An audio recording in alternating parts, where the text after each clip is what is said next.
शिवजयंतीच्या निमित्ताने कोल्हापूर जिल्ह्यामध्ये अनेक ठिकाणी तरुणांनी हुल्लडबाजी केली आहे। याचे पडसाद संपूर्ण जिल्ह्यात पाहायला मिळाले।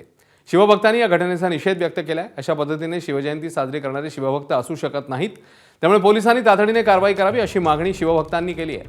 मात्र कोणताही गुन्हा दाखल झाला नसल्याचं कारण पोलीस देत या सगळ्या प्रकारावर बोलण्यास मात्र तयार नाही। आता जे पुढचं पाऊल पडायला लागले ह्याच्यामध्ये व्यसनी म्हणजे ही तरुण पिढी व्यसनाकडे वळायला लागली आणि व्यसनामध्ये ती बुडलेली आहे ह्याचं हे लक्षण आहे।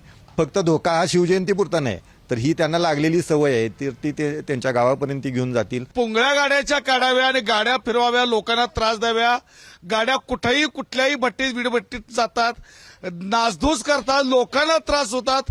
ही शिवजयंती अपेक्षित नाही, ही खऱ्या अर्थानं लांडगीगिरी म्हणतात।